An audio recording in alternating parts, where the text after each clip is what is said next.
Good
evening, viewers. Hope all of you are doing truly well and safe.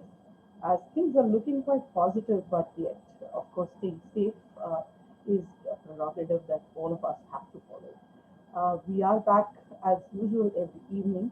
Today, of course, with a beautiful story of two sisters, really. They are a duo, very synergistically working together, and synergistic beauty, brains, and bravery is what I would call them. And it's a big pleasure to have them on our show today. But before that, I would quickly like to give you an introduction about True Wealth Life programs, which are organized for education and spreading more awareness to reach the ultimate goal of health and happiness. This is an initiative of True Wealth Integrative Healthcare. The idea is to spread knowledge and experiences shared by the speaker and other participants, and these really cannot be treated as consultation, but the idea is to spread awareness, help separate science from hype, and that way, as we believe that every individual is different and hence needs an integrative, personalized consultation to prevent or cure diseases, we have been conducting these programs extensively. We have two women here who are beauty, brains, and bravery, of course, but apart from that, they are also great IVF consultants, surgeons. So we are going to know a lot from them today. And you can feel free to ask as many questions and put your concerns into the live, the live platforms where you are actually seeing these programs. We are on 7 live platforms, as you know. The idea is not to really provide too much of information on COVID-19 and related treatment, but of course, we will be talking a few things around that as well. As you know, these live programs are conducted for information, so please do not treat this as any personal consultation. Having said that, I would of course want to talk about beauty with brains and bravery. When these three elements come in, really do we need to say anything more? But then, why really beauty with brains and bravery is, one would ask. The purpose behind this and these programs which we are conducting is to encourage, enrich, and empower women to aspire and excel professionally and personally. The mission is to build a network of world's most sought after women professionals so they could share their knowledge, skills, experiences, opportunities, resources, dreams, aspirations, as well as their challenges, fears, shortcomings, requirements as they pursue a common goal of leading a more richer and more fulfilling lives. The VBB Live programs is again an initiative in this direction by celebrating the successes of women professionals from the world to stir the ecosystem. So we have more and more Saraswatis, Lakshmis, and Nirvayas in the world and in the neighborhood. This will, of course, make this place more beautiful, more prosperous, and of course, more safer, is what we believe. Um, Having said that, I would, of course, want to really give an introduction of these beauties. And in fact, before that, I would like to bring them in front of you. Um, I would, of course, welcome Dr. Raj Lakshmi and Dr. Ananda on the show. While I introduce them, I request them to come online on stage, on our uh, virtual stage, is what we call them. It's such a pleasure to share this stage with you, really. Two of you, absolutely beautiful, and Dr. Raj Lakshmi is someone who has been on one of our shows, but of course, we wanted her to be here on this special show. She's, of course, a senior gynecologist and highly skilled IVF specialist at Cocoon Fertility, one of India's leading chains of IVF centers catering to infertility and related conditions. Dr. Rajlakshmi has an extensive experience in reproductive medicine and has trained in India and later in the UK. Her career of academic distinction spans over more than 2 decades now, and MRCOG and the consultant certification of training CCT from the Royal College of Obstetricians and Gynecologists, London. So, of course, she will be telling us more about her stint globally. She's learned her skills out there. She has a lot of experience, and both these sisters are really bringing all that back to us in our country, and that's really commendable and something really great for women here in India. I'll keep the introduction to brief right now, but we have to talk about a lot of things with them about them, of course. And Dr. Anita Karthanis, she's infertility specialist, gynecologic surgeon, obstetrician, gynecologist again, and she's also an IVF specialist. And of course, both of them really together are taking cocoon fertility to a new high.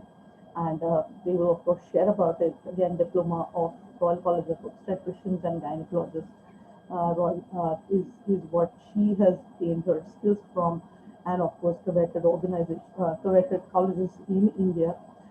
She's the member of the Royal College of Physicians of Ireland. Also, she's a fellow Indian College of Maternal and Child Health.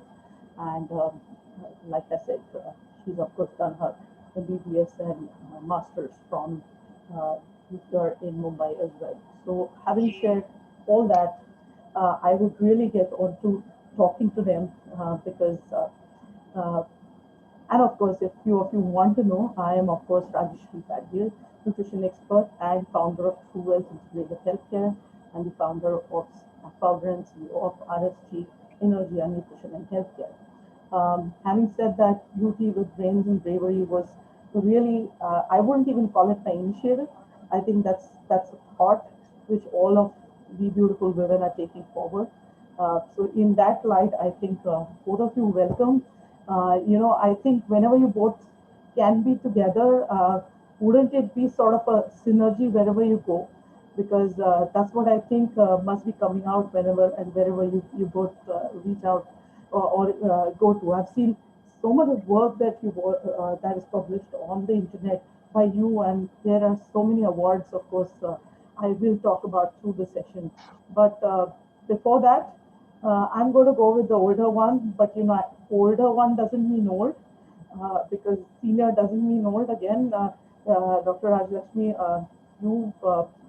you're one very great doctor. You're also very creative in your work, is what I've seen. And the third most commendable thing that I see about you is that you communicate whatever is there in your mind extremely well as well. So I would really want you to start off by saying a few words in the program, and then I have a set of questions, of course, which we will run through the show with you. Just unmute yourself. Hi everyone, good evening. As usual, really thrilled to be having this chat with my dear friend. Um, Whenever I get called by Ms. Gadgil, there is no way that I can say a no because we actually go back a long way, and that's something that she might touch upon as we go Yes, around. I of mean, course. it basically starts with our parents being friends, and then the friendship continues over the generations. So if she asks, we have to say a yes. That's how it goes. And I have always admired her for the concept that she's come up with. So she's an entrepreneur. I don't know how I mean how much many of you know, but she has this company that she has taken from not to having two extremely successful products at this minute, and I think she's introducing a few more if I'm not wrong. And in addition to that, she is a hands-on mom. She's always there for her little one who goes to the same school as our kids do, and and yet she finds time to do all these special things like getting female entrepreneurs and giving them platform to talk about their work so that we can inspire other people. So my dear, thank you for having us today this evening here. um, and of course, we are going to talk a little bit about our journey, and we're going to talk about Cocoon fertility by itself, and how it came about, and what sort of ticks us into doing great work. And that's what this whole evening is going to be about. Handing over you back to her. Absolutely, absolutely, rightly said. I mean, you just stole my words because I think we think again very similarly. I was really going to introduce and ask you. It was our friendship go a long way. I know you are fortunate, and we all are fortunate. But to have such great parents, and I know how fabulous people both of them are. Both Dr. Balavalkar and Dr. Mrs. Balavalkar, both of them, and I have worked with them earlier, so I know how nice it is to be with them and get inspired by such parents. So I was going to ask you that where did your journey really start? How did you both get into medicine? Would it Was it their influence, or was it more than that? Anaga, let me put that question to you to begin with. Rajeshri, first of all, thank you so much for having both of us on your show. Um, so, coming to what got us into medicine, um, when I was a child, I always wanted to do IS. When I started growing up, I wanted to be an engineer, and I think my entire family, they always thought I'm going to be an engineer. I love maths. I just love maths, and obviously physics, chem, and all those things also. But um, even today, I enjoy teaching maths to my son all the time. So that was one thing. And obviously, I also like biology. So then that is where the problem comes, because when my 12th results were out, the marks were good enough for everything. So again, they thought I am going to take up the engineering. I did. In fact, I took admission in VJTI because those admissions had opened a week before the medicine ones. And so, in fact, most of the people do that because Yeah, who are not sure totally. And I really wanted to do both, and I didn't know what to do. I really wanted to be a doctor also wow. and be an engineer also. And so in the following week, when the medicine admission started, that time I gave up that and went for medicine, and everyone was surprised. Everyone. Now, for me, my parents are doctors. My sister, she was doing her post graduation in gynecology. Rajlakshmi, she was doing that, and I saw what kind of hard work it was. Her night duties. It was, I mean, I would say, a horrendous sight how post graduation happens in India, and especially gynecology. You're just working, working, working, working, Yes. and so they all thought I'm not going to take it up. And but I was okay with it. I say, if that Yeah. is what it takes, then that is what it Yes. takes. I'm happy doing whatever. Yeah. And so yeah, finally I in fact, in my when I all of us that time used to do these aptitude tests and all. There was a trend that time to, Yeah. now people go to counselors to know what is the best field for you and all. Now Right. things are changing, but that time we used to do this aptitude test. In that, first thing was, I'll do social work. Second was medicine. And third was, I think, I don't remember that. So I thought, why can't I do social work if I do medicine? I can do both together. so so yeah, finally I decided I want to be a doctor, and I went for it. But I think we all are lucky that you decided that, and I'm sure Rajlakshmi will say that she and we all are lucky because the kind of synergy. And I'm going to talk about it a little later in the program. But Rajlakshmi, what was it? Because you had two inspiring people out there. One, of course, I know that your father is a big influence on you. I'm so sure about it. But your mom as well. I think. I think it's a combination of both of their work that might have sort of is my guess that pulled you into this. Yeah, so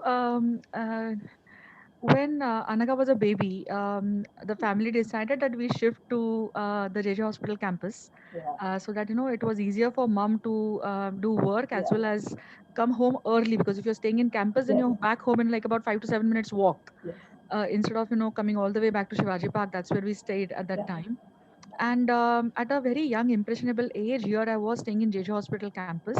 The house window overlooking the anatomy hall, and getting to see all these smart people dressed in white coats and everything. You just like look out of your window and you like see all these people going around, and that like really leaves an impression on you. So yeah, from our bedroom window, the bedroom that me and Anaka shared, we would see the anat hall, we would see the gynac building, and I was like, oh wow, don't they look really cool? yeah, And that's where the seed of probably taking up medicine came from. It was a lot about glamour at that age. right, And as I started growing up, Baba is like, listen, you really love life, and medicine is really hard work. You like really want to be slogging away those many hours. You are intelligent, you can do anything, and like, wouldn't you be really great, choosing somewhere that like gives you an easier life? yeah, And because both of them had gone through the rigors of medicine, right, and right, they probably thought ki kashala medicine, it's like really hard work. मुलींना कशाला एवढं रात्र काम beam सगळं, आणि हुशार आहेत, they'll do anything. yeah, So I still remember this conversation that I had with my baba. We chose to take a bus. So I was at my aji's house in Dadar, and he was okay, supposed to bring me back to our house in JJ Hospital. mm-hmm. And I was probably in my ninth standard. And Right, we elected to take the bus because it was evening time and gardi kami hoti, and we thought it'll be nice to sit on a double taker avarti. Anaka wasn't with us, and my dad really had this heart to heart with me की बघ, you can do anything. तोपर्यंत अनघा म्हणली तसं aptitude test झालेली होती. And my aptitude test basically said she can take any field of her choice, she'll do excellently well wherever she goes. yeah, They did say give her medicine. They said absolutely don't give her architecture because she'll be really bad at that. and so apart from architecture, possibly everything else was like open for me. So we really had this heart to heart about काय करायचं काय नाही. right, And Baba really tried to tell me, why don't you do something that gives you a good work life balance? Medicine won't give you a work life balance. And right, he just right, left me with that thought. And come after 12th, I had completely made up my mind to do only medicine and nothing but medicine. So I don't know if it was reverse psychology or what it was, but that yeah. conversation actually cemented me going towards medicine. And I knew it was medicine all along. I knew it had to be an Well, operative field all again, along. I knew I had to become a surgeon. uh, So yeah, so that's how my sort of decision for medicine came through. Anaka did not tell you one thing, which she should have, because that's like a little bit of a fun topic between us. okay. The day she was to go for her medicine Another, interviews, another, another has an expression of what are you going to say? like काय बोलणार I आहे? don't know what is coming. I don't know what is coming. Yeah, I The think it's going benefit, to happen in the next 1 hour. All these things are going to happen. I the don't know what's coming. the benefit of being an yeah, elder sister is that you have too many stories and you have a better memory for them, because the other person was much too young to remember anything. But so having said that, yeah, तिच्या मेडिसिनच्या इंटरव्ह्यूच्या आदल्या दिवशी रात्री, the night before her medicine interview, VJTI was secured. VJTI, as you know, is one of the best institutes for yes, engineering. And the admission was yes, secured, everything was done. She had gone for her counseling, she had met with the professors there, all was done. And late at night, when I am on night shift, and Ananga calls me, and she's like, Udya maza medicine's interview. I said, yeah, yeah, yeah, I know. So, but I am now going for the interview. I said, Anaka, haven't you just secured VJTI? I mean, are you like sure you want to go? Let me go and see now if I can get admission in Mumbai. I'm not sure, but let me go and see if I get admission in Mumbai. Melte की नाही फक्त बघायला जायचं. I said, okay, okay, go. Okay. Then we had this other long conversation about जेवली काय केलं, whatever, whatever. And then in the end, the last line she says to me, just because I'm going, don't think that I'm going to become a doctor. Huh? I see how much you are suffering. That is not what I want to do with my life. And I said, better do whatever makes you happy. Yeah. Okay. I Right. mean, go at least go see what happens. But yeah, I mean, no pressures at all. We never expected you to take up medicine, so it's all right. Yeah. And next day, post my emergency, we had an OPD day. So I was seeing patients in my OPD, and I still remember it was Dr. Tilwani's unit. Dr. Tilwani, by the way, Yeah. was like my daddy's batchmate, and I like Okay. happened to have her unit, and my Right. immediate associate professor was Madhuri Patel madam, and Madhuri Patel Okay. madam was somebody that my mother had taught. So they Yeah. were both sitting Okay. in like the unit heads this thing cabin, and I get called. The mama comes. तुम्हाला urgently बोलवलंय doctor लवकर तिकडे या. And I'm thinking, what have I done? Why are they calling me urgently? Okay. So I walk in, and there in front of Tilwani madam and Patel madam are sitting my parents and Anaga with a box of dabba open on the table, a peda. Okay, so like this like box of pedas is open Yeah. there, and I walk in, and Anaga looks up at me and says, "मला admission मिळाली मुंबईत." It was not as if I was not going to get. So that was, but exactly, पण ती admission घेऊन आलेली होती. घेऊन आले. She had dropped VJTI at, Yeah. at the drop of her hat. VJTI was dropped, and she was in medicine. And everybody was shocked, and nobody had expected her to I'll take up tell you. No, medicine. I'll tell you why. Because it was about mathematics, and then I also spoke to other people, and they told me, don't think engineering is about mathematics. It has got nothing to do. You will be just what you'll be like a carpenter or whatever. But you Yeah. won't. That's what we do. We Yeah, used to talk and that is about also those days. okay. But it won't be much about mathematics. There are a lot of other things in engineering. So if you're looking at something with maths, so that is not what you. So I thought I maybe I would be happy doing it later. And medicine is something, I mean, I was always between those two. So then I thought that this will be, and I knew what medicine entails. It means I grew Yes. up a part in, like, part of it in JJ hospital campus. It Right. was Right. like a daily thing. So yeah, that was Yeah. how, that is how So I I, took it up. Yeah. I think those that's the kind of life, right? That you've seen, and you just feel that you just now your parents have been doing it, and now you're just going to do it because I can sort of relate with you because at my home as well it was like that. I like Raj actually said that there used to be you would be fascinated with all that, and I had books from advertising to everything, and I would just see those books and I would think I want to do this. I can't do anything else. So, even after doing my MSc in life sciences, I went ahead doing an MBA in marketing. I said, so it's a passion I think which gets engraved in us, and I think you just cannot give up. But another on that note, any regrets that you didn't? Not at You all. In fact, one more thing she didn't tell you, and I don't discuss it much. I hate the sight of blood. So that was a thing. They thought I'll never take up medicine because of wow, that one reason. And for me, if I fear that, that is what I'll take.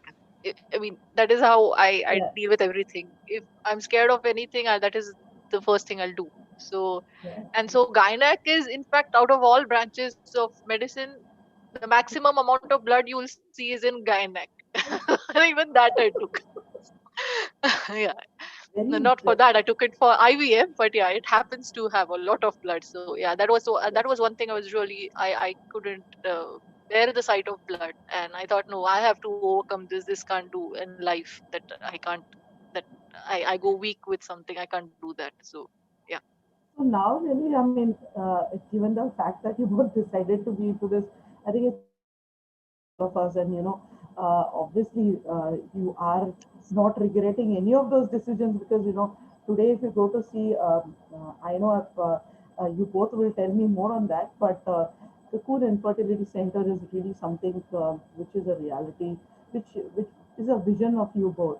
And we all know who are in this field that infertility is such a sticky issue, which is it's only increasing in numbers, and there are so many different reasons we can't figure out why women can't conceive. So it's something which you both have been doing. So why don't you share about that with us? Because it is at a simple level, how as women you all grew up, and now you're taking such a big leap in helping so many women out there.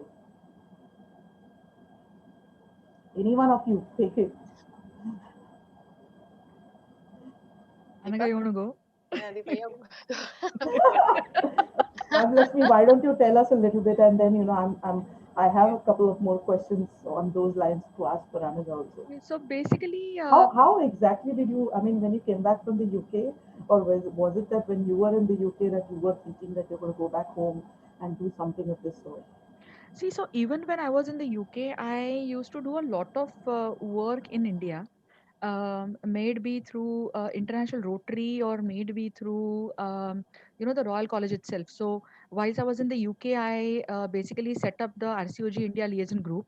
I'm actually the founder chair. And we used to run a lot of projects in India, educational, charity projects, uh, liaisoning with local doctors, liaisoning with the RCOG AICC committee out here, liaisoning with the local bodies, and so that kept happening even though I was in the UK, right from 2004 onwards. Um, and after Anaka got married, Anaka was then sure that she was going to be settling down in India. I wasn't so sure what was, what like my long term plans were going to be. And Anaka always knew that she was going to start something here. Fertility was decided for both of us in a way, because I was by that time already through my my clinical fellowship at Guy's and St Thomas's in the UK. Anaga was doing her her basic rotation and her fertility training in Cork in Ireland, and so sort of fertility was by that time decided for both of us, that wherever we live, fertility is going to be what we are going to be doing. And Anaga always knew that she was going to come back and start doing some sort of fertility work in an organized, proper fashion in India. And we'll definitely touch upon this when we talk about the industry a bit later. And as Providence might have it, my return to India happened. And after my return to India happened, then it just completely made sense to join up and work together, because uh, if you want to do good quality work, and if you want to make sure that your work has got far reaching consequences. I mean, you like want to reach further into your community, and you want to give back to your country what you've received till now. We knew that we wanted to give good quality care to our people here, and it made sense to do it together. So the basic thought process was Anagha's always. I happened to come back at a time when she was about to start, and then joined her in whatever her efforts were, and that is when Cocoon came to be.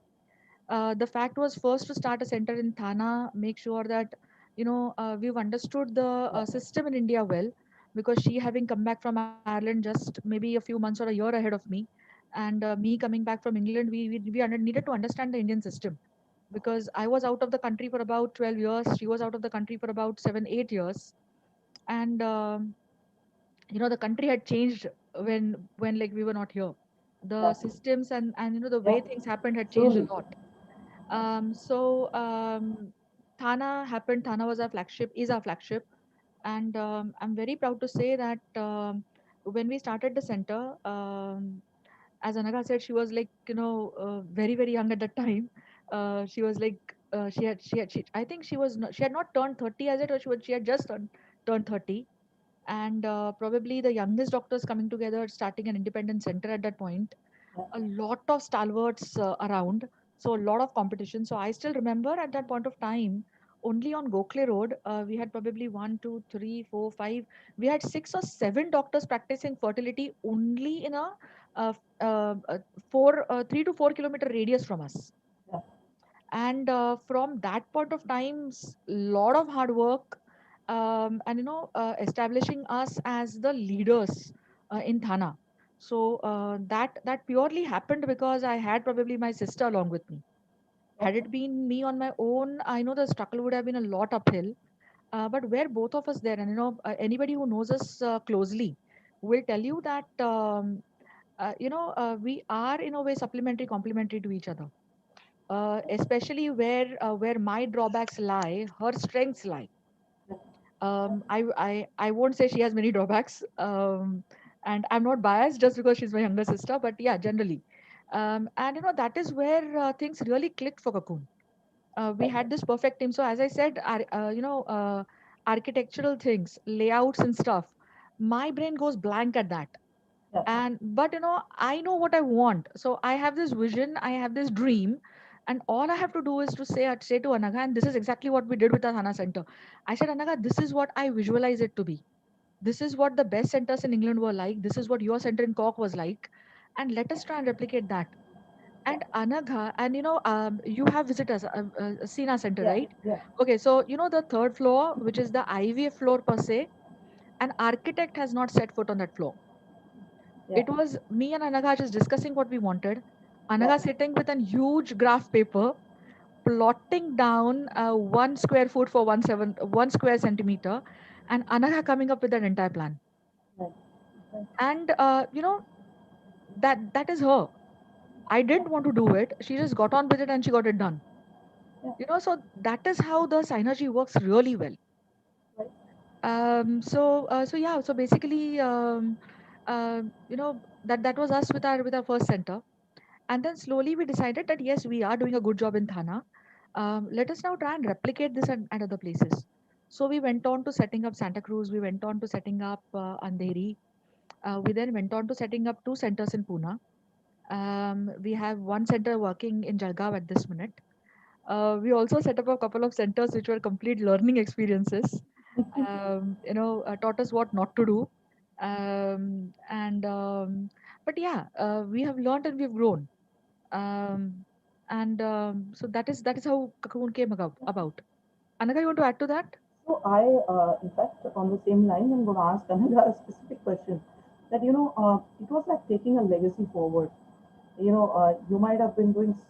I mean, we know what is the life to be having lived outside the country, having to leave that, come back, take that decision to come back. Was it because you had this vision? Was it because it was a legacy to be taken forward? At multiple levels, the legacy could have been. I mean, if you'd like to share a little bit about that, and how hard or easy was it to come back here? Uh, I think when I went abroad to study, I already knew that I'll come back someday. I wanted to do something back home.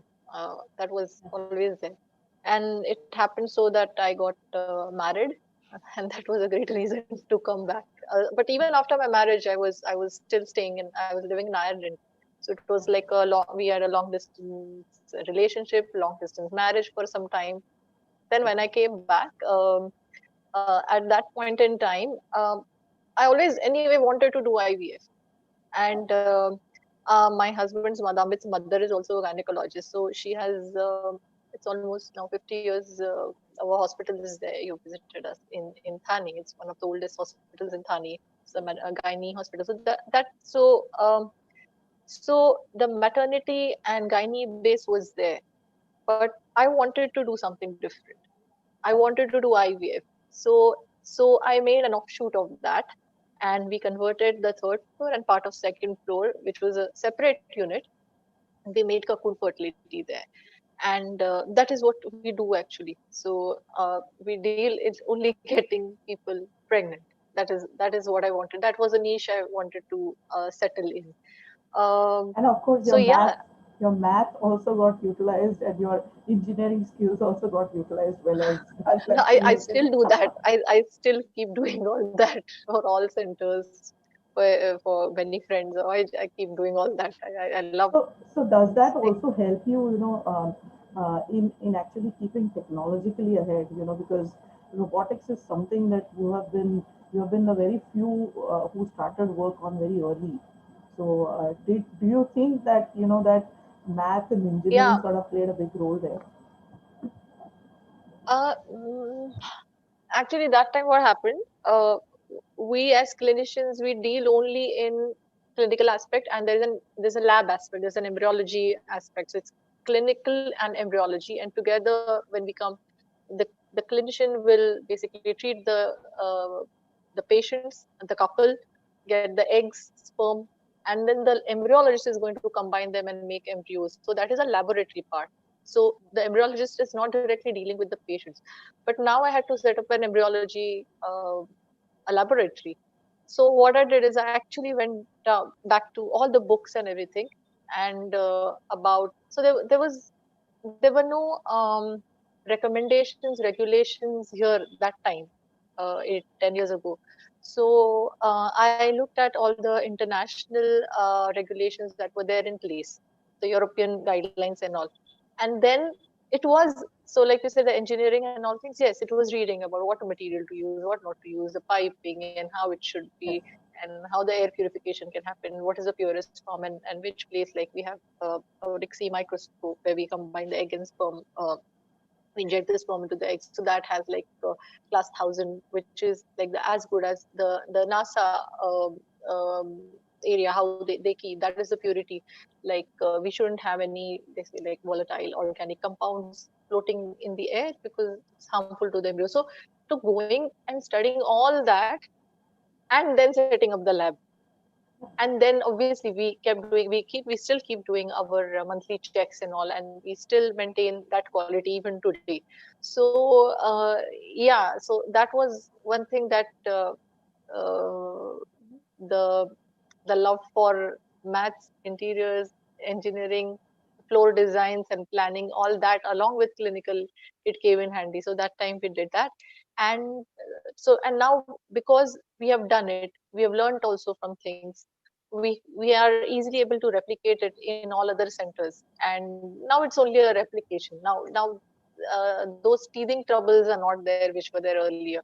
But again, every place is there are more things coming up, and it is very easy to adapt to the newer things because we have a base of what uh, it was. And because I had to go and study everything, Right. go and find all the books and find whatever information was there, recommended by the American Society, by the European Society. So so today whatever lab is made in, now India has guidelines, but we are satisfying even better criteria, Right. because what is set by the Indian guidelines is because see, India, there are a lot of nursing homes which are converted. There are a lot of other things. So a lot of adjustments happen here. But when we made the lab, we kind of satisfied even much higher criteria. So accreditations and all become very easier that way. So, yeah. So yeah, I mean that's just great to know the way you've gone forward with this, and I think chronologically, I want to ask Raj Lakshmi that you had UK experience, and based on that, and just as what Anaja said right now, how do you look at this? I mean, the market, or rather, I wouldn't call it the market. I would call the service providing that is being done at the infertility centers. It has quite been unorganized really as a sector initially. So how do you really see a future? Because you mentioned that you're setting up clinics at various places. It may sound as easy as you're saying it, but we know how hard it is to to even set them up, make sure that your kind of protocols are followed up there, and then there are finances, there are so many SOP related issues. So how are you envisioning, of course, this sector to organize, and also how Cocoon fertility can actually be take its leaps and bounds in this scenario. Okay, so it basically starts with setting standards. Unfortunately, India lacks standards to start with.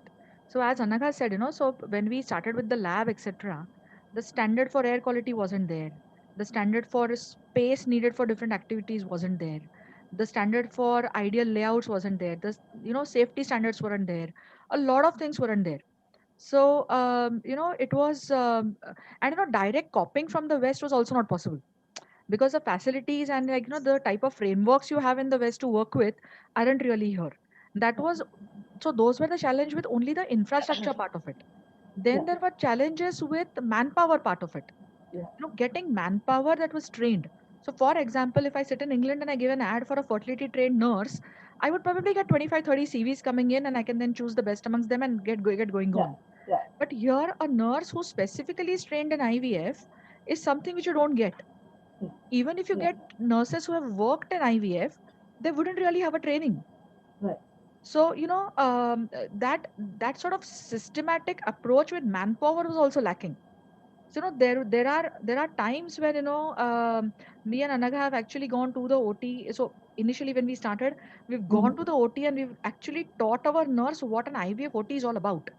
I've like literally sat there and taught her the importance of each of those instruments, the Right, importance of how do we change our tube, at what point of time can she disconnect the tube to change the tube to the next tube, care for the suction machine, and minor tiny things, care of your ultrasound machine which is there in the OT, light adjustments in the OT when you try to collect your eggs, minor things which people don't think about and people don't know.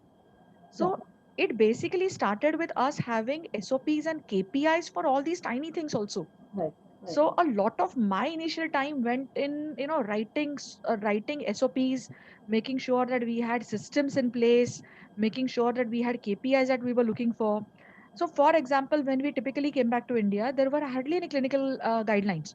right, So I heard about colleagues in nearby areas who mm-hmm. would do an IVF cycle, Yeah, and who would probably have like 6, 7, 8 embryos. They did not have freezing protocols, and therefore they would just transfer all those 8 embryos. And then when this woman felt pregnant with 6 or 8 of those, or 5 of those or 4 of those, then comes the problem of having to take her for an embryo reduction. mm-hmm. And then in that embryo reduction, you do have the 3% chance of losing the whole pregnancy. And these sort of dangerous practices were still happening. Yeah, And then coming back from England, where we went for just 1 or 2 or maximum 3 embryos, and getting that in place. So when you had a patient come in with somebody else who had a failed cycle with them despite 5 embryos going in, and you saying to them, listen, let me put them 2 embryos in and you will still have great enough chance because we're doing it in the right way, yeah, that patient learning was something that took time. And right, um, but luckily for us, word of mouth started spreading. So even though we were like so even though a patient came in, and a lot of times me and Anaga would get this question, oh, but that doctor puts in 4 embryos, doctor, you are saying you're going to put only two. And I'm like, if I do a blastocyst, I'm going to put one in, yeah, and yeah, you still have great chances. You still have a 50% chance of taking a live baby home, yeah, and please allow us to do it.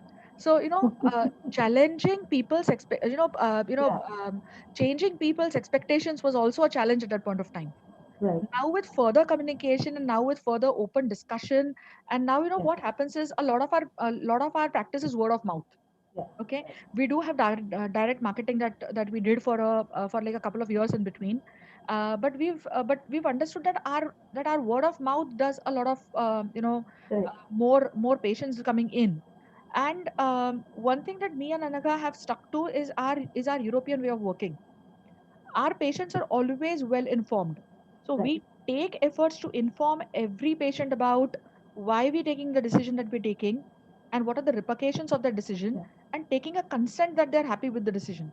And yeah, these tiny changes have allowed us to set a standard for Cocoon fertility itself. right, Even though we have a branch that's opening up, say in Jalgaon or say in Pune, or we are now going to be soon opening up in Nagpur, and we'll be opening up in Port Blair. In fact, we are going to be India's first center in Port Blair, and wow, we are also soon going to be opening our center in Uganda. yeah, Um, this ethos of keeping the patient first and making yeah, sure that we are taking a true informed consent in all senses of the word. So right, not only the medical senses of it, but also in the legal senses of it, that the right, patient has to know everything that is going to happen with them and with their embryos, and having a complete clarity and having a complete clean slate when we work. right, That is the ethos that we are trying to perpetuate with each and every center that we open up. We have yeah, SOPs and guidelines in place. So If like Cocoon Fertility Thana lab has a particular cleaning protocol for daily cleaning and for weekly cleaning and for monthly cleaning. Mm-hmm. So the cleaning of the IVF lab is like very, very important, and we take Right. it very strictly. So there are certain things that have to be cleaned every day. There are certain cleans that things that need to be cleaned deeper every 7 days, Yeah.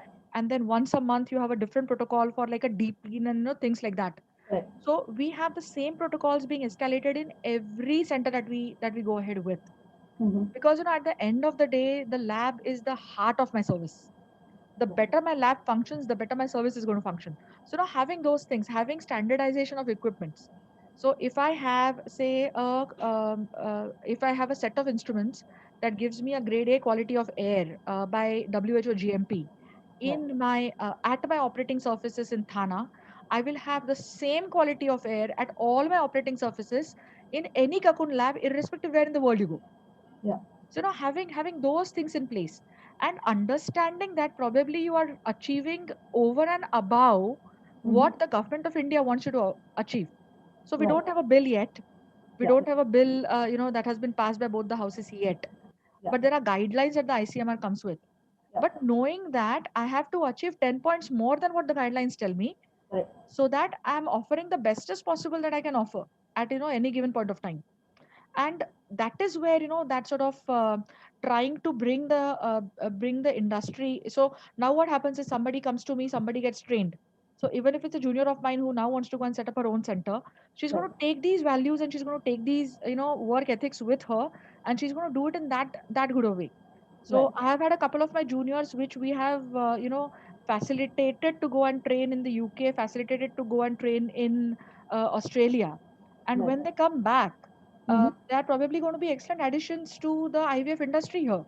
They may Right. come back to me, they may not come back to me, Yeah. but that is how you as individuals can also take care of the industry as you go ahead. Correct. Yes. With the regulations coming in, yes, a lot of standardization is going to happen, but the Mm-hmm. sooner IVF centers understand that the guidelines are there, but Yeah. you can definitely work slightly better and do better than what the guidelines ask you to do. Right. That is when the industry is going to really really improve in leaps and bounds. Right.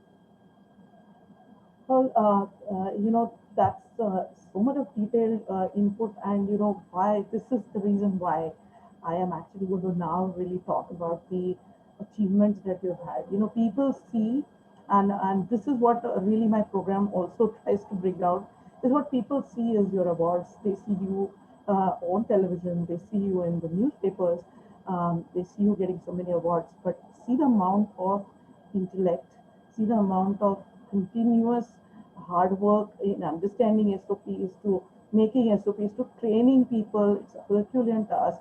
At the same time, not losing your patience towards what you're taking this forward to, staying ahead so that you can actually go ahead of the government guidelines that are coming in.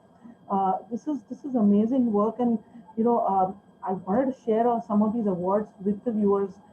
Is that Indus International Award 2018, Best IVF Specialist, Maharashtra Achievers Award 2018, Fertility Specialist of the Year, Times Power Woman 2018, Leading IVF Consultant, number one fertility chain in India, World Health Congress Award 2018, Leading IVF Chain 2019, ET Business Icon Award, number one fertility chain in India 2019 again, Women's Health and Wellness Congress Awards, and leading IVF chain in India in 2020 as well, with the ET Business Icon Awards, and 2020 Icon Fertility Clinic at the Midday Health and Wellness Awards as well.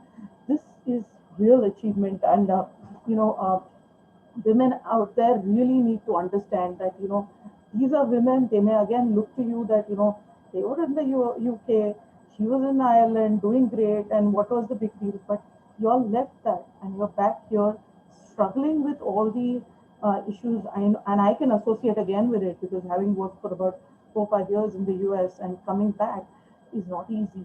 Trying to take your vision forward with all the issues that you can experience, and when you can think you're looking so much ahead, and you find yourself stuck at times doing smaller details. It's such an amazing journey that you all have come up till here, and I'm so sure that you are going to create a landmark here in this country itself, with Cocoon Fertility. And what a name you all have chosen. That's another amazing thing which I always, every time I hear the name, it's such an amazing name that you both have, of course, come up with. But on that, I want to ask Anaja really that this journey sort of, it's not just being a doctor; it's being a doctor to an entrepreneur. Or how would you describe this journey of yours? Because I incidentally, your husband is again from my school, so and I can proudly say that we are just one or two. I wouldn't call him my junior; he won't like it, but we are one or two batches here and there. But knowing that I've seen both of you, at so many of these award nights, and people might be really envying you, seeing you out there. But how is this journey really from doctor to entrepreneur been? And tell us about the challenges, and then tell us about all the good and great right now. And one thing is, I think he like to be called junior. Even if I call him my junior, he'll be very happy. Yeah, Okay. yeah. Okay. Uh, like you said, the journey from a doctor to an entrepreneur, never realized when it happened, because at each stage, as we were growing, things just came our way. Like, for example, like say I'm a doctor, I'm a clinician anyway, and I always will be that. Uh, but when about setting up the center, then I took up the role of an architect. Then Rajlakshmi setting up the SOPs. Then getting the right personnel. We were like HRs that time also. Then anything and everything that came. Then slowly we started expanding. Marketing came, digital.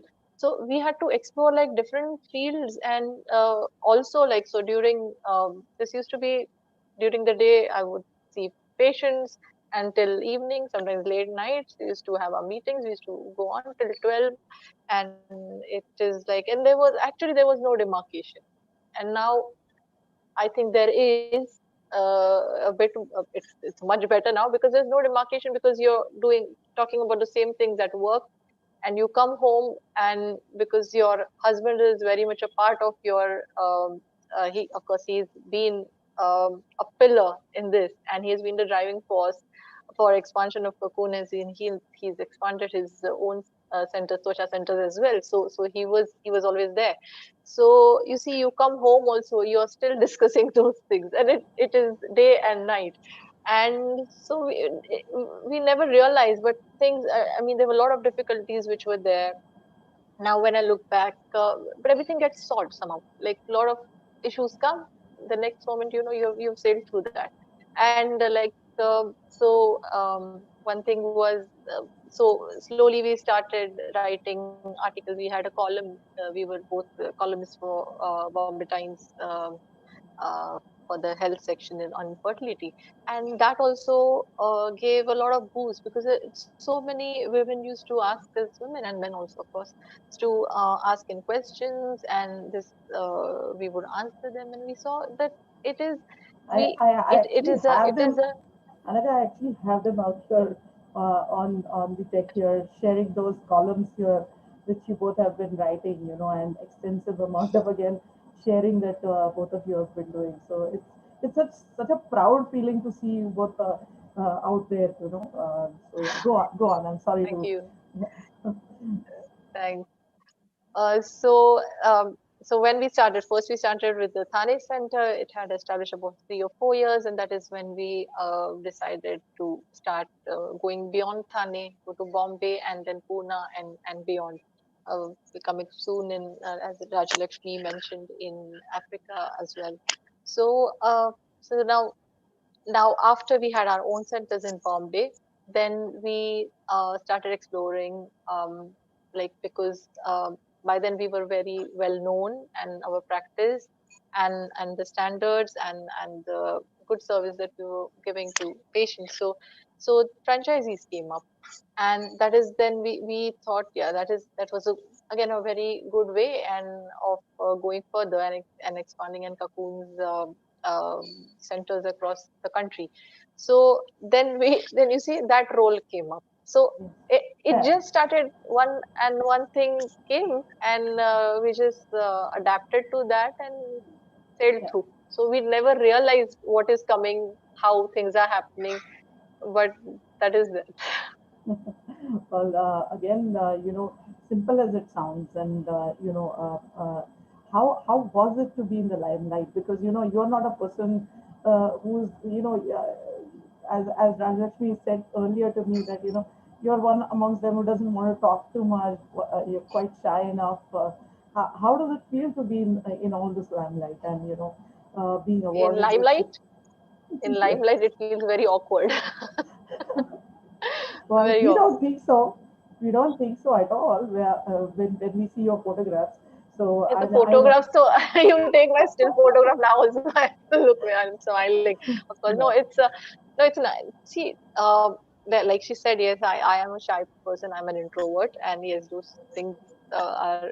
But anyway, so those they are a part of it.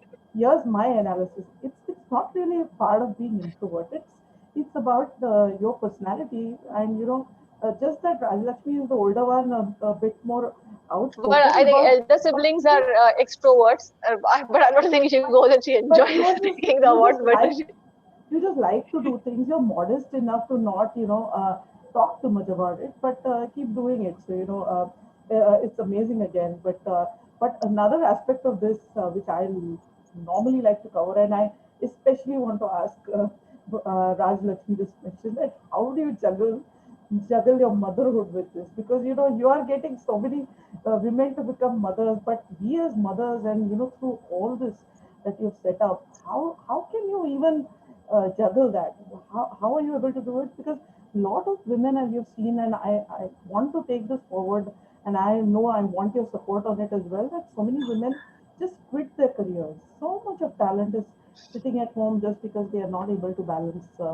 And thinking that, you and I and we people have everything. No, just as you said in the beginning of the program, that through so much that we're doing, we still take out time and do these kind of programs as well. So, what is it that, what is that great, what exactly it is that you come back and you're doing, you take care of the household and still manage all this? With absolute great difficulty. Yeah, that goes without saying. I mean, I, I can't. So, I mean, if you like ask me hand on heart, I do not know how I've managed it. It is by like pure pure nervous force, or pure deep will of doing it rightly. But having said that, it is possible, probably because I have fantastic backup. And having great backup in life really allows you to go ahead and achieve things that you want to achieve. So, for example, I know that if me and Anaga are going to be busy with something, we have our parents at the back end to try and actually pick up the slack on a lot of things. A lot of things that might actually, be, we like may not be able to, have a grip on. They manage to give that extra support so that we don't like lose our grip. So something of that sort. And her son and my daughter are just like 3 months apart. So very often I mean, I think she'll also agree, they're actually being brought up like real siblings. And because they have each other's company, and because as they have grown up, it is very evident that both of them take care of each other too. Sometimes it's like actually those two versus the whole world. And they will stand by each other as rocks. And that also does create a support system of its own.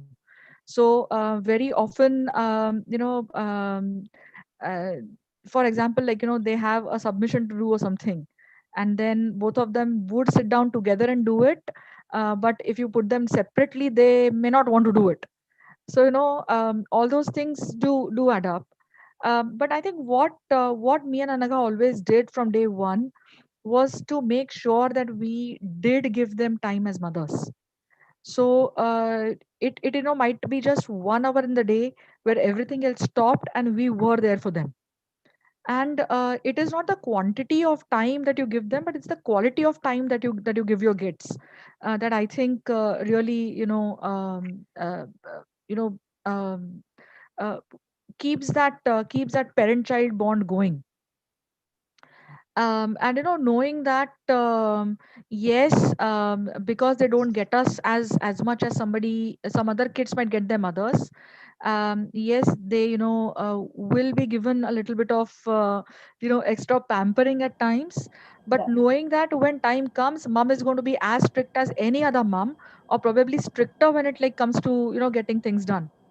So, for example, there have been times when I have been busy in the OT, and the kids have had some exam or some submission coming up, and either Anaga or my mom has made sure that a phone call goes home or goes to the kids to make sure that, hey kids, log in, it's your time. Or Anaga has had to go out to, say, Andheri clinic because we had a patient there, and I was sitting in Thana, and I have remembered and I've made sure that I'm calling both the kids to make sure that they log in for whatever activity they need to do. So between us, I think, between the family, we have managed things. But yes, having that support system of having a family that stands by your side, is vitally important. And when the things come, you just have to get on with it. And also a little bit of forward planning. So for example, if we know that the kids have such and such a thing to do in 15 days time, then to forward plan and make sure that a day before whatever prep work gets done, we will be there, to make sure that the prep work happens. So for example, the kids really recently had a submission to do, and I didn't have time, but Anaga made sure that she downloaded the necessary photographs that had to be stuck in the project, and things like that, and making sure that 2 copies get done so that both kids, I mean, of course, like separate photographs because the Two projects are different very copies, different. separate, different.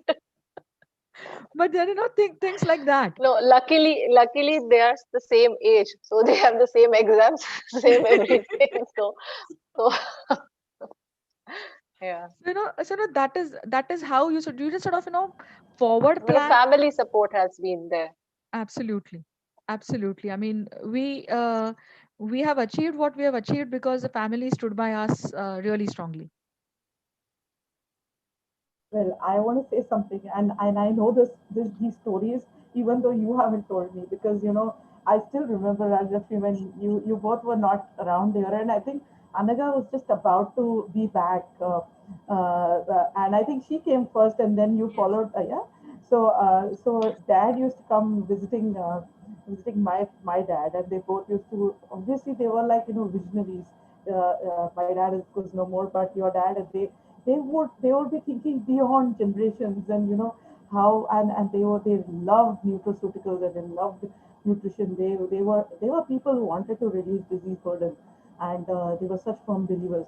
And they used to both chat, and then when one of them would be away, your dad would actually sit there and tell me about so many things, that used to actually, how they would take care of your kids, and how they would be there, and how bad the winters were, etc., etc. So I've really, all that is something that I know, that how tough it has been, and yet you all have strived so much ahead. But Ananya, do add your input as well. Uh, it's like she said, my parents, my mom-in-law, my husband, they all. I mean, somebody from the family is there with the kids. The kids will never be alone, and somebody. I mean, we all are there. Even when I would, uh, so whatever work is there, when they had their exams or they have their anything, we are there. We have to be there. uh, we somewhere feel guilty that we are not there for our kids as much as uh, any other of their friends whose parents are whose moms are homemakers. And so that is where I thought, like, maybe yeah, that they probably need that. But unfortunately we are not at the time or the phase in our life where we can um, do that. So that you see the balance or the imbalance and the guilt and all those mixed feelings come. But then I thought, no, we don't really have to feel guilty about working. It's okay. It's okay. Right. Even our parents were working. Both our parents were working, and we never felt like we were neglected anywhere. And so we can do the same Yeah. thing for our kids. And Right. and yeah, but you see, there is sometimes you see that other mothers are so much available for their kids, so Yeah. much, and I'm like, Right. what am I doing? Because Yeah. it's yeah, but yes, somehow it's about everything the gets it's managed. about the They're quality doing time well. that we give them, and Yeah, I it's a think quality Samantha, time. Yeah, yeah, again my personal experience that no matter now in this lockdown I've been there, I've spent a lot of time at home, but it's not yeah, sufficient. yeah. 24 hours are not sufficient for them, so they are always going to want more of us. No, but having said that, I genuinely feel that because we are working mothers, Yes, and because we are not correct. 24/7 with them, the kids also tend to be more mature, Yes, and they also tend to be more Yeah, independent, yes, and yes, that is something which is going yeah, to be helping them all their life. absolutely. We are not being mummy hens, we are not babysitting them 24/7. We are not at their women call. So today if we are not there and they need something, they need a glass of water, they don't have somebody running behind them saying bada hai pani ge. They know that they have to get up and get that water for themselves. Small things like that. So I think it is a blessing in disguise that they have working mothers to start with, because for a daughter it is important to know that a mother can look after her career and the family at the same time. So setting up a role model picture for Mika, saying that her maushi and her mom both are being able to do this. And for Adi, setting up a picture saying that tomorrow you're going to be marrying an intelligent girl, and she is going to have the liberties that your mother and your maushi and your sister are enjoying. Setting up that ethos in their minds, that I feel is the benefit that comes from being working mothers. Right, totally, and I totally support that because the more, of course, they want us, they'll want us more as well, and a lot that they will follow that what we're going to do, just as our parents have influenced us. So that's really on our front. I'm going to share a couple of pictures again, through this because it's really nice for people who are watching it. I've stolen some of them from your Facebook, so this of course. Was something when I saw, I said, you both have to be on this show. It's such an amazing feeling to see both of you there, right there, receiving the award. This is again fabulous. I thought, people should realize that, while we are hidden side of, see, Anita, I exposed Raj Lakshmi. I told you that we yeah, take the revenge. So yeah, I mean, yeah, well, but I think this whole conversation we have gone a little bit about more than an hour, but we have never, not even realized, and I think all through the program we've just been laughing and smiling and sharing all those different kind of experiences, and of course our upbringing, which we normally don't land up doing on any of these shows. So I'm really happy that we were able to do that out here. It's absolute pleasure to be able to do that. But a couple of, I mean, I just from through your interview, what I realized really was that you spoke a lot about IQ, both of you, and fortunately you've been, of course, intelligent, but working extremely hard towards it. So IQ, you've shown that how important it is, and along with it, we have been talking about being a mother, making women mothers. How much is EQ important? I want both of you to touch upon it because one thing is of course very procedural and trying to be very high tech and latest about it, but also does your emotional quotient really play a good role here in actually connecting with your patients. So that is something I want to touch upon. Any of you who want to say anything about it? Anada, come on, now you should talk about it. okay. When it comes to our field, generally also if we see in any any part of medicine, EQ is very important.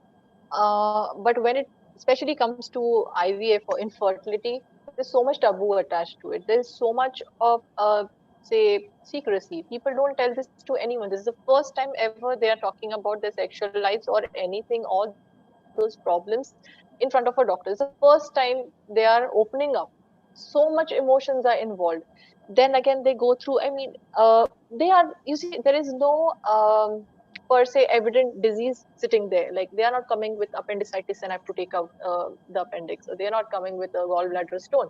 So there is no pain, there is no fever, there are no other symptoms. It's just that they're not getting a baby, which is happening everywhere around. All their friends have, their cousins, incapability, or they feel they are somewhere, how do you say, uh, it's about the self-respect. It's about Yeah. things, especially for men. It is still a taboo in our society. So when they come out with those things, they're talking. They sometimes they tell you things that they've not even told their spouses, and Yeah. and even men cry. It Right. happens. It happens. So there's so much of emotion involved there, and it is, so that time the EQ, I would say, plays a major part. And counseling again in fertility, because again, like I said, there's no, sometimes there is nothing wrong, and it's Yeah. just that the fact that if they are told they need IVF, it again comes, it depends on where they're coming from. If they're Right. coming from a space where, say, they're from corporates, they know their friends have done IVF, and it's there, it's still okay.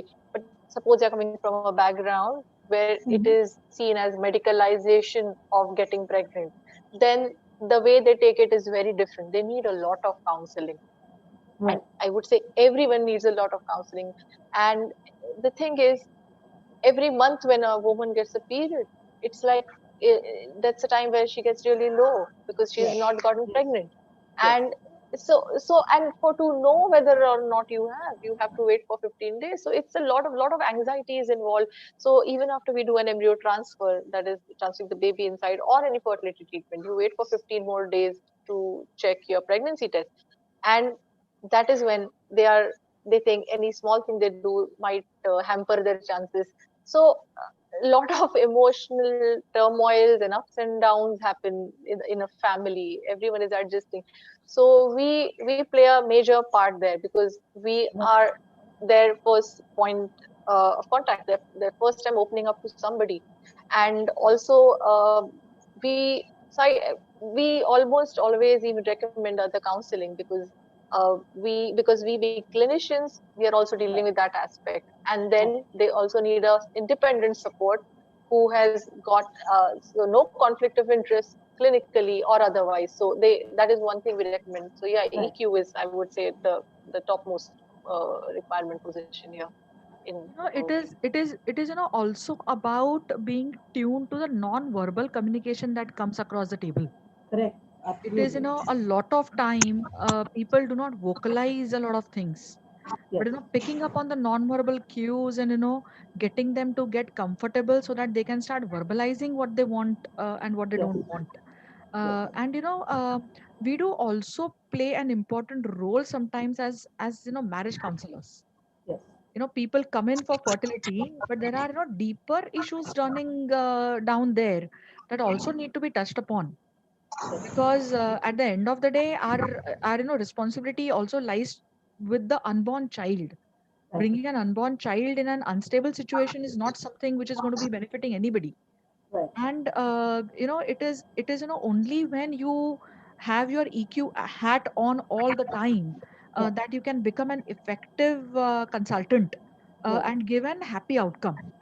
So, Right. very typically, me and Anaga, we've a few months ago, sorry, a few years ago, Mm-hmm. we dealt with somebody. The husband and wife came in, very insistent on doctor IVF करा दो हमारा बच्चा होना चाहिए. Mm. We Yeah. have to have a baby now. IVF, we have come decided to do an IVF cycle. Yeah. So we want to start next month and let's just go ahead with it. Yeah. And it is only after sitting with them and discussing and discussing and discussing, we realized that this IVF baby was going to be their way of patching up Yeah. and trying to give the marriage a second go before they decided if splitting was the right thing for them or whatever. So it Right. was like that last ditch Wow. effort of, and Yeah. then the advice was, guys, listen, both of you are young. Why don't we just try and work on things out, and then, Yeah. and having said that, just giving them that space that was needed. I actually sat with this couple and went through a full blown few good sessions of marriage counseling with them. They Yeah. went away for a year, and Yeah. after a year they came back and she was pregnant, and everything had settled in. Yeah. But at that point of time, knowing that IVF was not what they needed, Mhm. um, that Yeah. that also allows us to have that connect with our patients.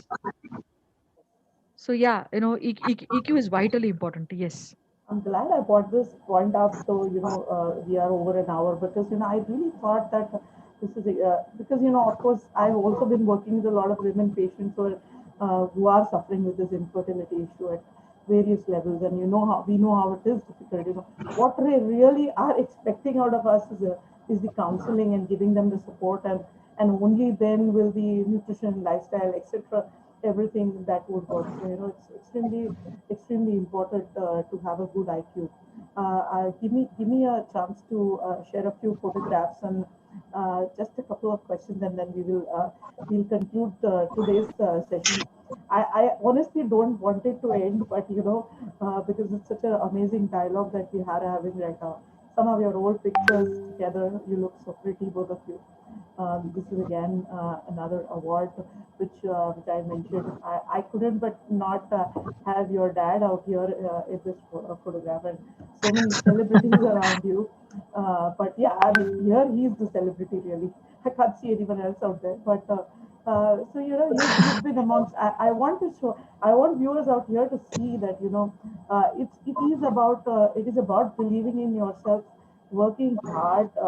And it's not easy. I mean, you've worked also on the social quotient. You have been doing endless number of these programs, and without having a social quotient, word of mouth, or even all this work on the end of publicizing your work wouldn't have worked so well.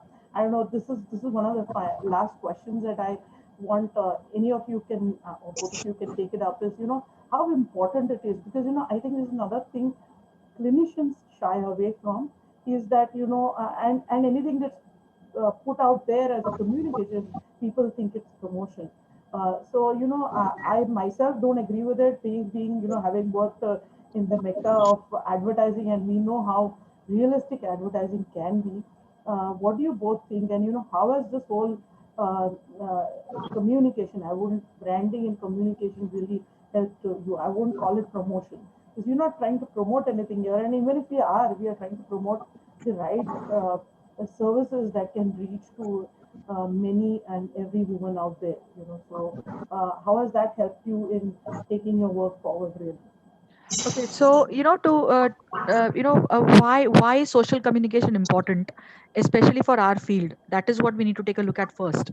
Yes. If we were to follow the last ENY report that came out a few years ago, there hasn't been a report since.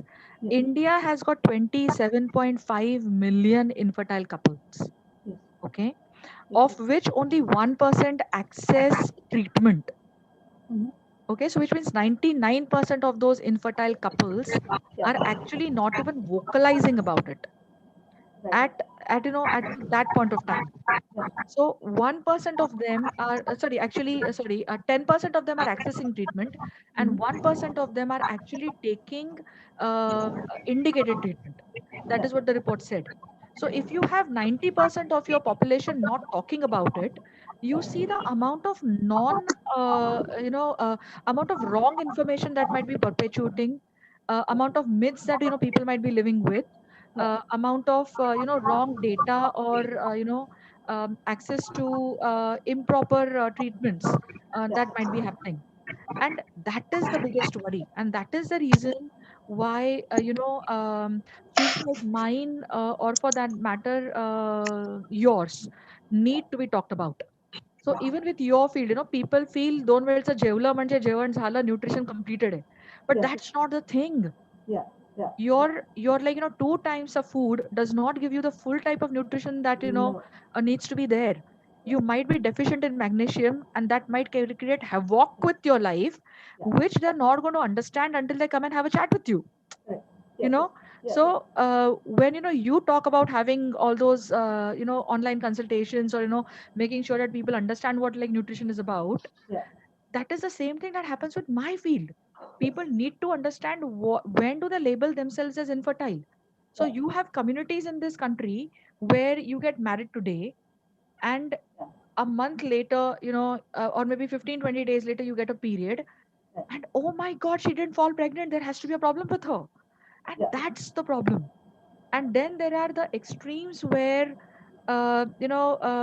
entering their late 30s, and still thinking, what, I get my period, so I'm sure to be nicely fertile, I can try for a baby whenever I please. Not yeah, understanding that after 35 there is a rapid decline in fertility, because that conversation or that communication hasn't happened with that woman yet, nor has she discussed it with her friends, and nor has she visited a doctor to discuss this.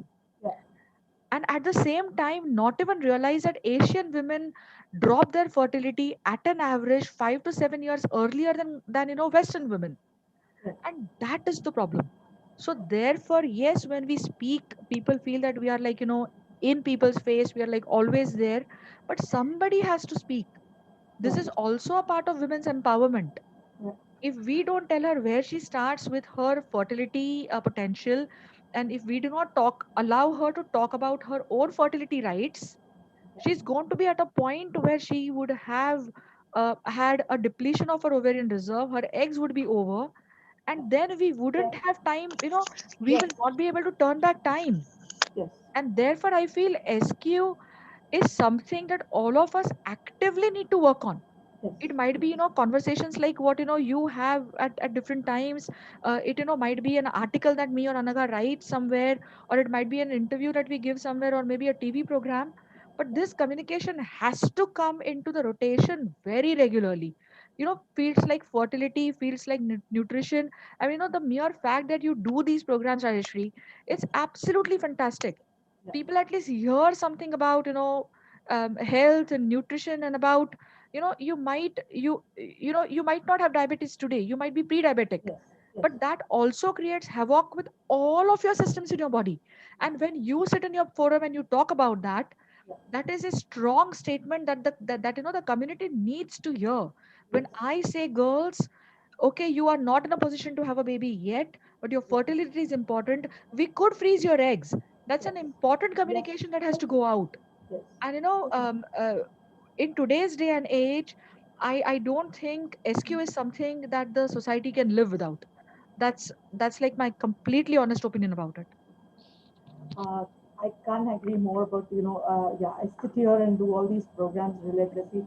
It takes a long, long, hard effort for people to, hear out. And initially, when I started the programs, people thought that, I was overcrowding their groups. So people would reject, tell me, why are you putting your links into our group? And I'm like, you wouldn't understand. But of course, there were people in those groups who said, we know why she's doing it.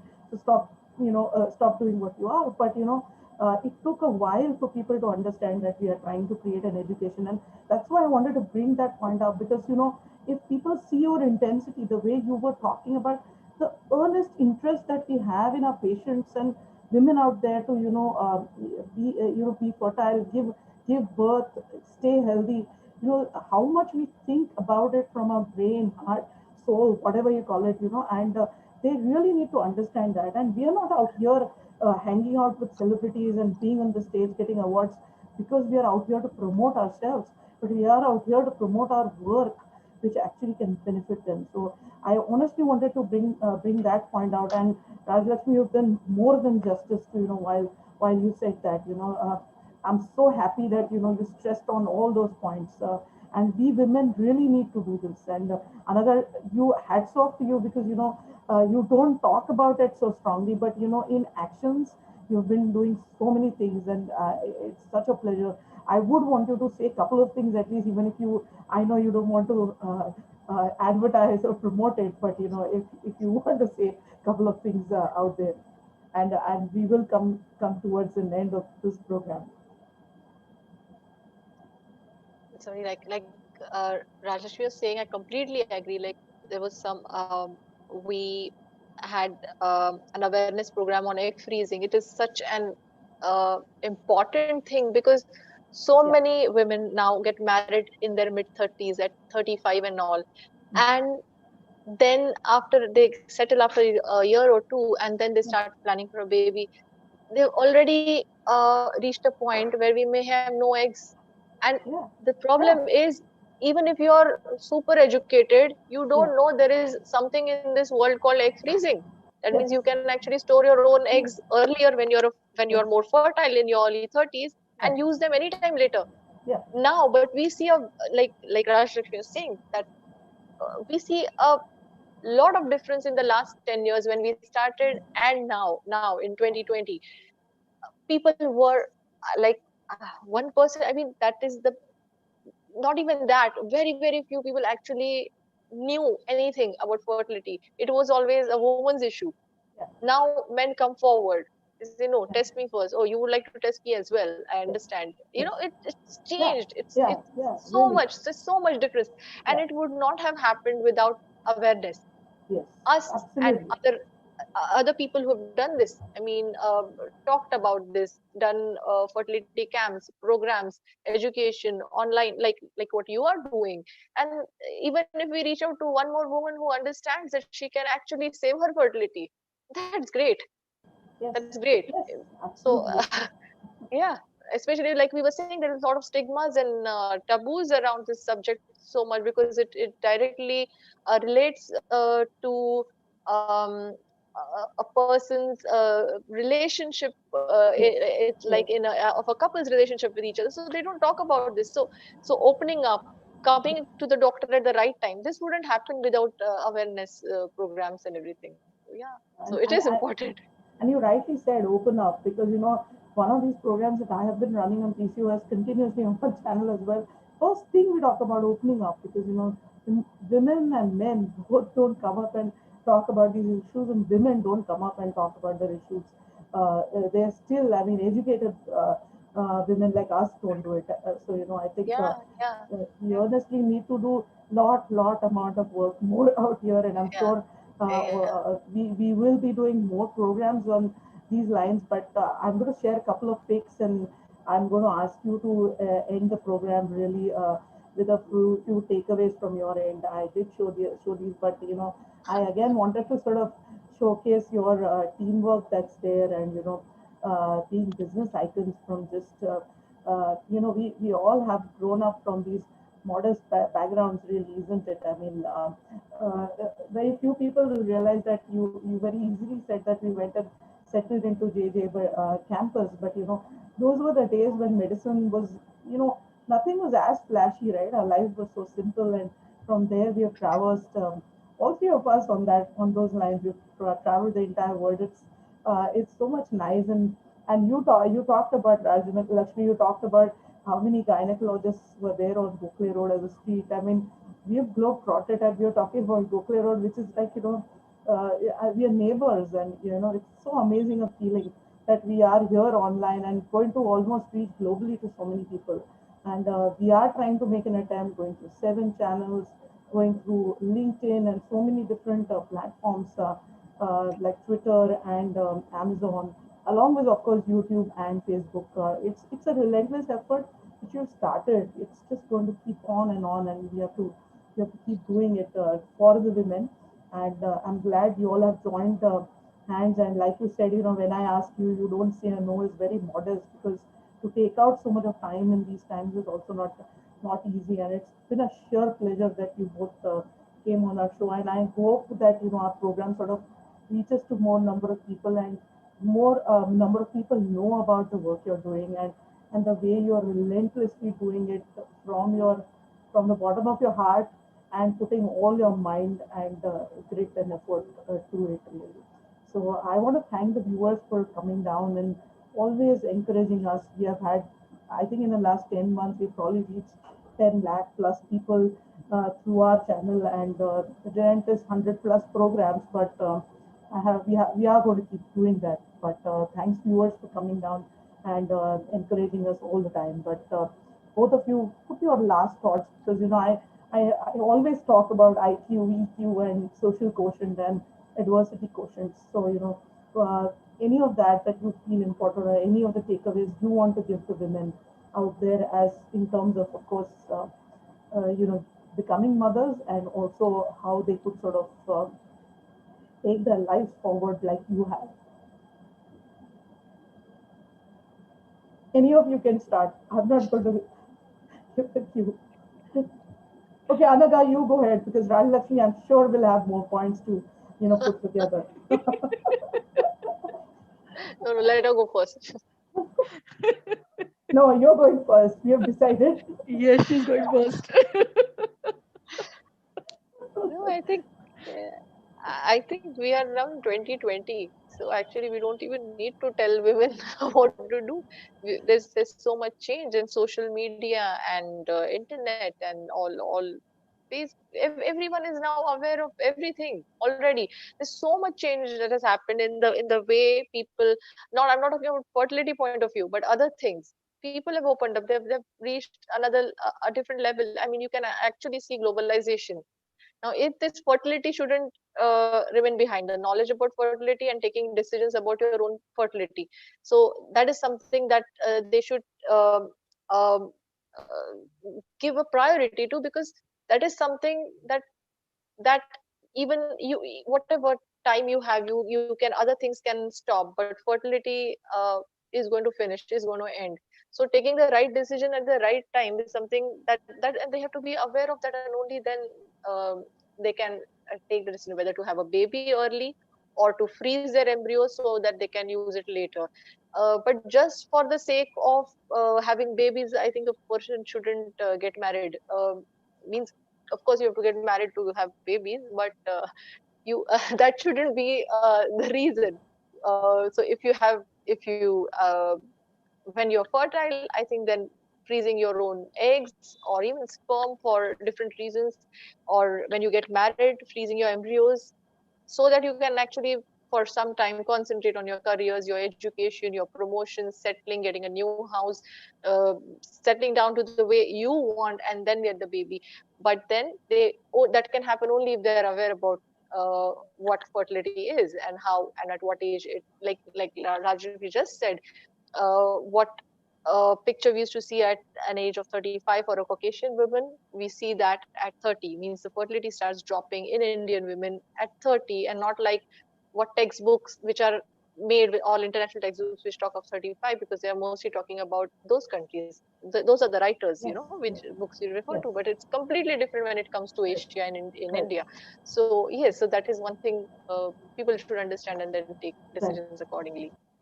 But what are the three things, if someone wanted to become you, like you, women who are Like that. aspiring are there? Uh, it could be two things, three things.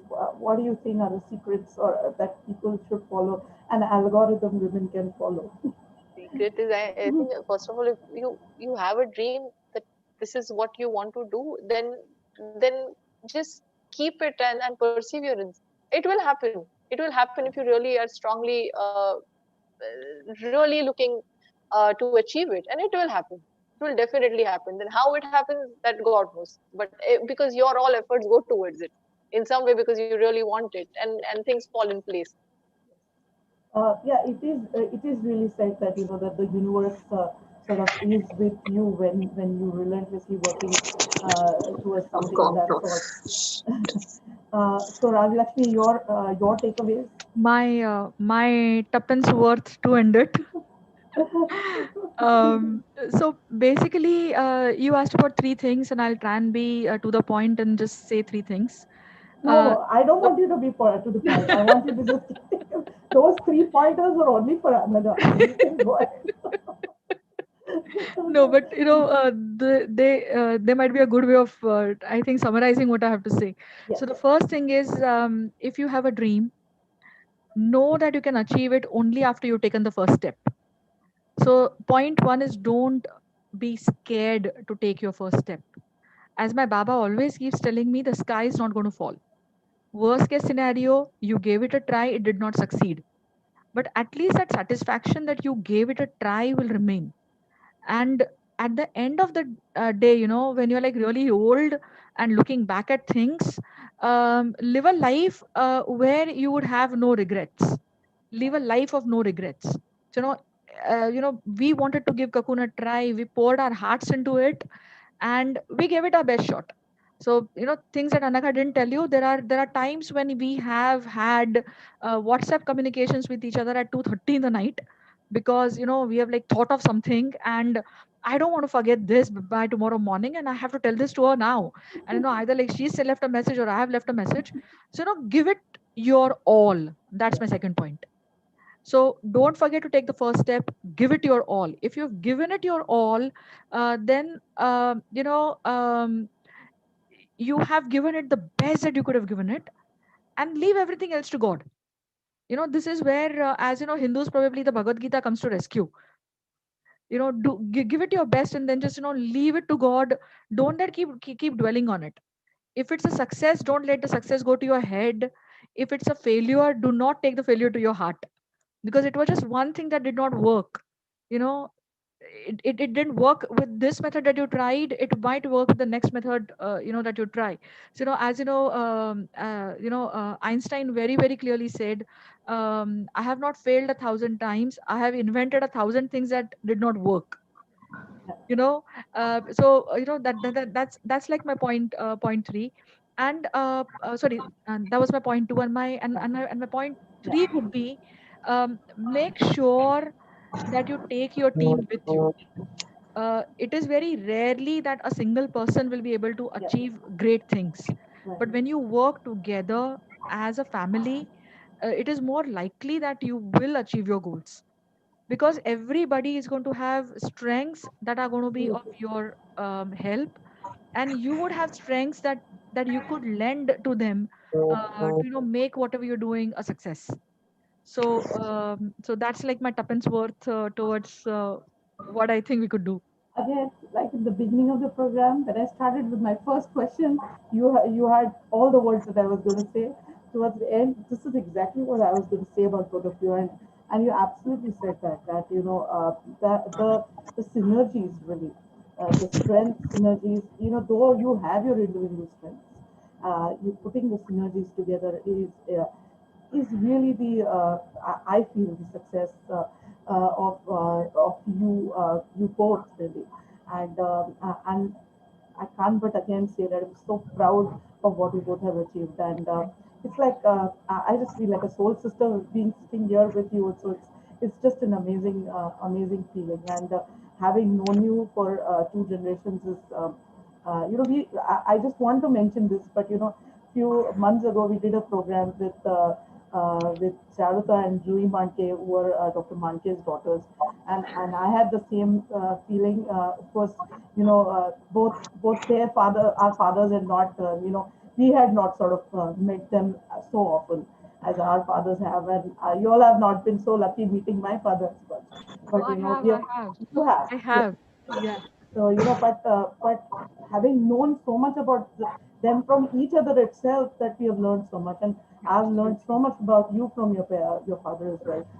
That it's a proud privilege to have you here and to talk about them, as well as another legacy that you're taking forward with your parents and of course your husband and their families as well. So keep up the way you are going, and we really want to see you in more and more limelight. On that note, I think we'll end today's show with a promise that of course we will come up with some more interesting topics out here on these shows as well. So on that note, I want to also thank the RSG Energia team and play a small promo of theirs, because they have been absolutely relentlessly helping me put all the technicalities together, and also really taking our programs to different groups. They've been spreading it to so many groups I can't tell you, and also doing a lot of this synergistic putting together of different channels. So I want to thank them. I'll just play a promo of theirs and we'll close the program out here.